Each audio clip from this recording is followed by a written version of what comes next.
MLA અનંત પટેલ ચૈત્ર વસાવા ઉપર મંત્રી કુંવરજી હળપતિના ગંભીર આરોપ। બંને ધારાસભ્યો આદિવાસી સમાજને ગેરમાર્ગે દોરતા હોવાનું કહેવું છે કુંવરજી હળપતિનું। કુંવરજી હળપતિએ ચૈત્ર વસાવાને ગણાવ્યા ચીટર। વિકાસના કામોને લઈને સમાજને ગેરમાર્ગે દોરે છે તેવું કહ્યું કુંવરજી હળપતિએ। બંને ધારાસભ્યો તાલુકા પંચાયતની ગ્રાન્ટમાં માગે છે ટકાવારી। ચૈત્ર વસાવા 2% અને અનંત પટેલ 10% માગે છે। ગંભીર આરોપો લગાવ્યા છે કુંવરજી હળપતિએ। 2 ધારાસભ્યો પર આરોપો લગાવવામાં આવ્યા છે। તેમનું કહેવું છે કે બંને ધારાસભ્યો આદિવાસી સમાજને ગેરમાર્ગે દોરે છે। કુંવરજી હળપતિએ ચૈત્ર વસાવાને ચીટર ગણાવ્યા। टोल नाका माटे आवे, होस्पिटलों माटे आवे, उकाई डेम माटे आवे तो आ लोकोने जड़बा जोड़ जवाब आपो। आपणे डरवानी जरूर नथी।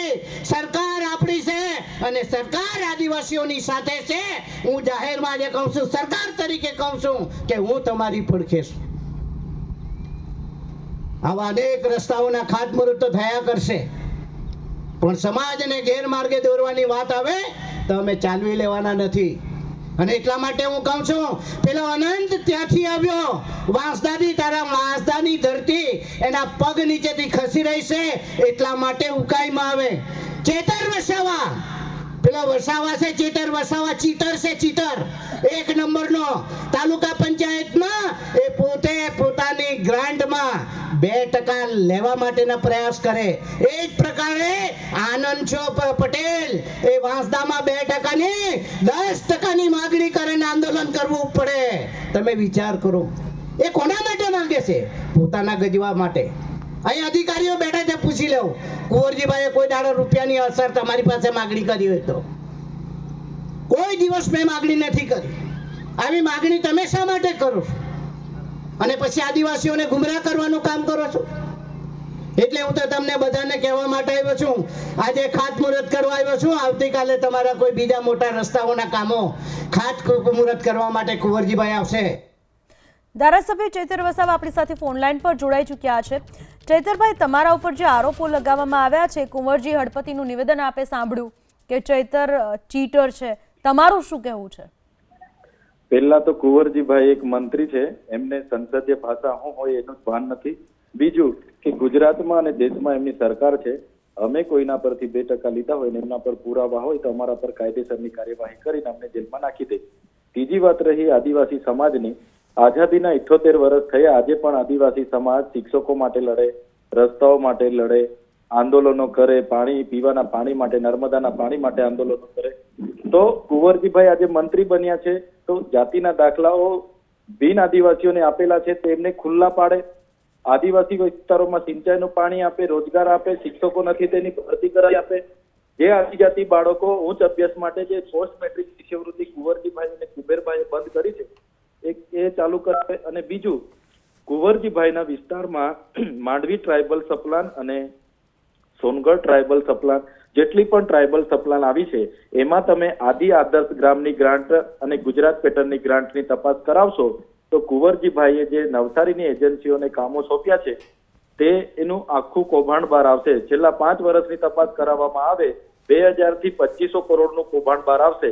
એટલે કુંવરજીભાઈ જે અમારા પર આક્ષેપ કર્યા છે પાયા વિહોણા છે। સરકાર એમની છે, એમના પર પુરાવા હોય તો અમારા પર કાયદેસરની કાર્યવાહી કરાવે।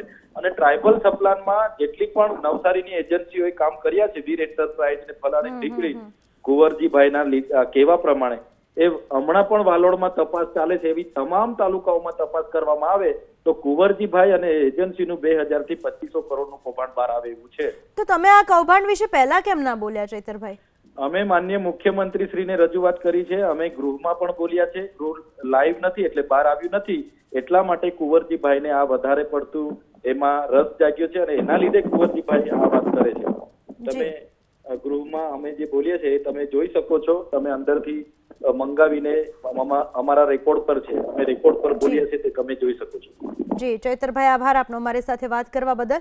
તો જે આરોપ કુંવરજી હળપતિએ લગાવ્યા હતા એ 2 ધારાસભ્યો ઉપર, એક તો ચૈતર વસાવા અને એક અનંત પટેલ ઉપર આરોપ લગાવવામાં આવ્યા હતા। જો કે ચૈતર વસાવાએ આરોપોને ખારીજ કર્યા છે। એમનું કહેવું છે કે હકીકતે જે ભ્રષ્ટાચાર એમના દ્વારા કરવામાં આવેલો છે એને ઉજાગર કરવામાં આવે તો ખ્યાલ આવે કે એમણે કઈ જગ્યાએ શું કામો કર્યા અને કયા ભ્રષ્ટાચાર કર્યા। ફરીથી આપને સંભળાવે કે કુંવરજી હળપતિએ શું આરોપ લગાવ્યા હતા બંને ધારાસભ્યો પર. આવે ટોલ નાકા માટે આવે, આ હોસ્પિટલો માટે આવે, ઉકાઈ ડેમ માટે આવે, તો આ લોકોને જડબાજોડ જવાબ આપો. આપણે ડરવાની જરૂર નથી. સરકાર આપણી છે અને સરકાર આદિવાસીઓની સાથે છે. હું જાહેરમાં જે કહું છું, સરકાર તરીકે કહું છું કે હું તમારી પડખે છું. આવા અનેક રસ્તાઓના ખાતમુહૂર્ત તો થયા કરશે, પણ સમાજને ગેરમાર્ગે દોરવાની વાત આવે તો અમે ચાલવી લેવાના નથી. અને એટલા માટે હું કહું છું, પેલો અનંત ત્યાંથી આવ્યો, વાંસદાની, તારા વાંસદાની ધરતી એના પગ નીચેથી ખસી રહી છે, એટલા માટે ઉકાઈમાં આવે. ચેતર વસાવા, પેલો વસાવા છે, ચેતર વસાવા ચીટર છે, ચીટર એક નંબરનો. તાલુકા પંચાયતમાં એ પોતે પોતાની ગ્રાન્ટમાં 2% લેવા માટેના પ્રયાસ કરે. એ જ પ્રકારે આનંદ છો પટેલ એ વાંસદામાં 2%ની 10%ની માગણી કરે ને આંદોલન કરવું પડે. તમે વિચાર કરો, એ કોના માટે? ધારાસભ્ય અનંત પટેલ પણ આપણી સાથે ફોન લાઈન પર જોડાઈ ચૂક્યા છે. અનંતભાઈ, કુંવરજી હળપતિએ જે આરોપો લગાવ્યા, ચૈતર વસાવાને તો આ તમામ આરોપોને ખારીજ કર્યા છે. તમારા ઉપર તો 10%ની ગ્રાન્ટમાં ટકાવારી માંગવાનો આરોપ લાગ્યો છે. આપ શું કહેશો? નમસ્તે. મને એવું લાગે છે કે કુંવરજીભાઈની ડાગડી ચસકી ગઈ છે, અથવા તો હમણે જ અમે થોડા સમય પહેલા ઉકાઈ જળાશય પર કોઈ એજન્સી સોલર ઉર્જાના પ્લાન્ટ રાખે છે, ત્યાંના આદિવાસી સમાજ જે ત્યાં માછીમારી કરે છે અને કુદરતના ખોળે રહે છે, એમને નુકસાન ન થાય એના માટે અમે ત્યાં ચેતરભાઈ વસાવા અને ત્યાંના સ્થાનિક આદિવાસી સમાજના આગેવાનોને સરપંચો દ્વારા અમને આમંત્રણ આપવામાં આવ્યું. એના માટે અમે 22 તારીખે ગયા હતા અને અમારી સાથે સાથે આમંત્રણ કુંવરજીભાઈને આપવામાં આવ્યું હતું. અમારી સાથે આમંત્રણ ડિવિઝનના ધારાસભ્યને આપવામાં આવ્યું હતું, વ્યારાના ધારાસભ્યને આપવામાં આવ્યું હતું અને સાંસદ સભ્યોને પણ આપવામાં આવ્યું હતું. પરંતુ આદિવાસી સમાજના કચડાયેલા લોકોની સાથે રહેવાના બદલે તાપી જિલ્લામાં અને એમના મત વિસ્તારમાં કઈ રીતે ખાનગી એજન્સીઓ ઘૂસે અને કઈ રીતે પોતાના ગજવા ભરાય, એવી હંમેશા પેરવી કરનારા મંત્રીશ્રીને મારે જણાવવાનું છે કે અમે કોઈ ટકાવારી લેતા નથી અને વાંસદા તાલુકા પંચાયત ભાજપની છે અને અમને કોઈ ટકાવારી અમે માંગતા બી નથી, અમને જોઈએ પણ નથી. પરંતુ એમને એક વાત યાદ દેવડાવી દઉં કે અમારા વિસ્તારમાં ટ્રાઇબલ સબપ્લાનની 2023-24ની ગ્રાન્ટ પરત ગઈ છે લગભગ 22 થી 23 કરોડ રૂપિયા અને 24-25ની ગ્રાન્ટના પણ હજુ સુધી કામ ચાલુ થયા નથી.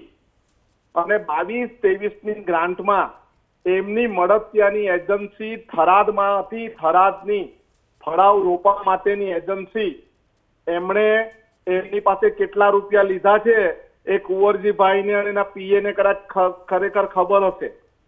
આપણે એ વિવાદમાં નથી જવું, પરંતુ અમે આદિવાસી સમાજના હિત માટે, આદિવાસી સમાજની જળ જંગલ જમીન માટે, આદિવાસી સમાજના દાખલાઓ જળવાઈ રહી, પ્રમાણપત્રો એના માટે, આદિવાસી સમાજના વિસ્તારની શાળાઓ જે જર્જરિત છે અને શિક્ષકો વગરની છે એના માટે લડીએ છીએ. આદિવાસી સમાજની આંગણવાડીના બાળકો ઓટલા પર બેસીને અભ્યાસ કરે છે અને આંગણવાડીની પરિસ્થિતિ ખૂબ ખરાબ છે.